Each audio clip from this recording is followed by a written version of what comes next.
Hi everyone! Today, ang ating ulam ay ayan.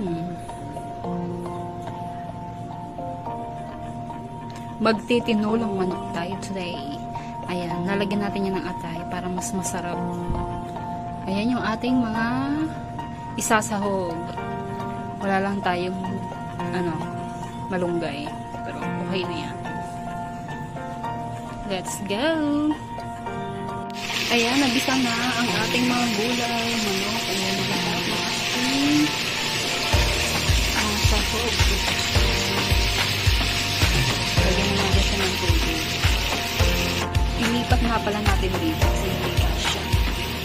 Gulay natin.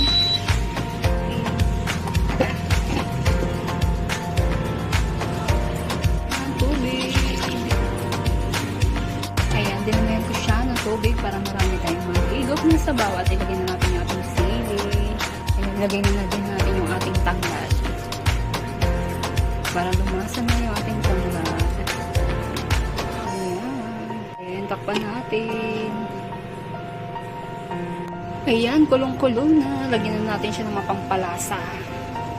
Paminta. Ayan. Ating asin. Ayan, halo-halo lang natin. Halo-halo. Then, takpan ulit natin. Ayan. Ayan, kulong-kulo na. Lagyan na natin yung ating dahon ng sili. Ang dahon ng sili natin. Ang ganda ng kulay. Green and green.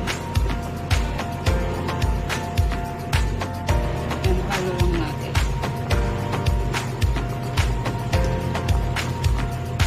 Takpan natin ulit. Ayan, after 2 minutes. Luto na ang ating tinulang manok. Ang sarap.